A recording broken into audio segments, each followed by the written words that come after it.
राधे राधे, श्री शिवाय नमस्तुभ्यम, जय माता दी। देखो, आज मैं बताना चाहती हूँ कि माँ दुर्गा का नाम दुर्गा क्यों पड़ा, है ना। किस राक्षस को मारने के कारण माँ दुर्गा को किस राक्षस को मारने के कारण माँ दुर्गा को दुर्गा नाम पड़ा। देवी माता नाम, भगवती माता नाम, और भी बहुत सारे नाम हैं। तो देखो, ये बात उस समय की है जिस समय भगवान विष्णु ने वाराह रूप धारण करके, है ना, और पृथ्वी को समुद्र में लेके गए थे। जो हिरण्याक्ष था एक राक्षस, वह पृथ्वी को चुरा के समुद्र में ले गया था। तो भगवान विष्णु ने वाराह रूप धारण किया। वाराह रूप धारण करके भगवान समुद्र में घुसे और हिरण्याक्ष राक्षस का वध किया और धरती माता को स्थापित किया। तो इसलिए भगवान ने वाराह रूप धारण किया। अब जब राक्षस को मार दिया भगवान ने, हिरण्याक्ष को, तो हिरण्याक्ष के वंश में आगे चल के रुरु नाम का एक राक्षस हुआ, है ना। उसके भी वंश में हुआ था फिर एक दुर्गम नाम का राक्षस। और दुर्गम नाम का राक्षस जो था वो देवताओं से ईर्ष्या करता था। उसने सोचा कि ये जो देवता लोग हैं इतना पूजा पाठ करते हैं, जप तप करते हैं, इसलिए इनके पास बहुत सारी शक्तियाँ हैं, तो इनको युद्ध में हराना मुश्किल है। तो उसने बहुत कठोर तपस्या की। कठोर तपस्या करके उसने ब्रह्मा जी से आशीर्वाद मांगा कि मैं ब्रह्मा विष्णु महेश के द्वारा नहीं मारा जाऊं।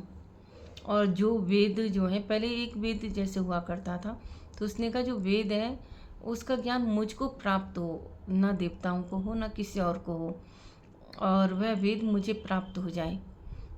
तो ब्रह्मा जी ने तथास्तु कह दिया।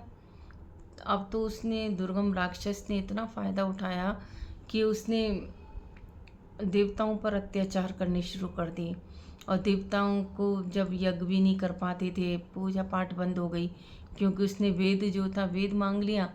तो वेद जो था, जब ज्ञान नहीं रहा उनके अंदर, तो सब ऐसे भटकने लगे, देवता मनुष्य सब लोग निर्बल होने लगे।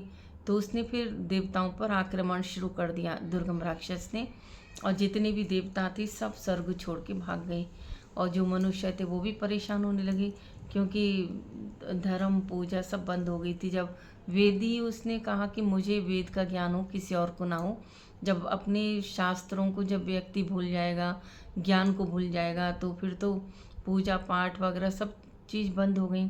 अब कुछ मनुष्य कंदराओं में चले गए छुपकर, और मैया भगवती माता को याद किया कि माता हमारी रक्षा करो, इस तरह के राक्षस ने हमको परेशान कर रखा है। तो भगवती माता प्रकट हुई और उन्होंने उन मनुष्यों को खाने के लिए शाक दिए, फल दिए। इसलिए देवी माता के एक नाम शाकंभरी देवी भी कहलाता है। और उनकी रक्षा की देवताओं की, मनुष्य की। जब दुर्गम राक्षस को पता चला कि माँ भगवती इनकी रक्षा कर रही हैं, तो वो बहुत बड़ी सेना लेके युद्ध के लिए आया। फिर देवी माता ने अपना चक्र, मतलब देवताओं के, मनुष्यों की रक्षा के लिए छोड़ दिया, तो वह चक्र रक्षा करता रहा। इस तरह फिर देवी माता का दुर्गम राक्षस से युद्ध हुआ। काफ़ी दिनों तक युद्ध होता रहा, और फिर माँ ने, मतलब उसको, दुर्गम जो राक्षस था उसका वध कर दिया। तो दुर्गम नाम की राक्षस को मारने के कारण माँ दुर्गा का नाम दुर्गा नाम पड़ा।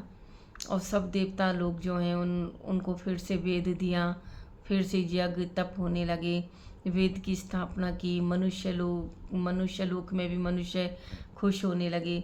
सभी देवताओं को धर्म का ज्ञान हो गया, फिर से उन्होंने, मतलब, धर्म की स्थापना की। इस तरह माँ भगवती माता ने फिर जितनी भी काफ़ी देवियों को आह्वान किया, जैसे माँ काली माता, इस तरह से। तो दुर्गा माता में से ये सब प्रकट हुई हैं। तो इसलिए दुर्गा माता ने किस तरह से दुर्गम राक्षस का नाम, तो इस तरह दुर्गा माता ने दुर्गम राक्षस का वध किया, इसलिए माँ दुर्गा का नाम दुर्गा पड़ा। दुर्गा का देखो बीज मंत्र ओम दुम दुर्गाय नमः। जय माता दी। राधे राधे।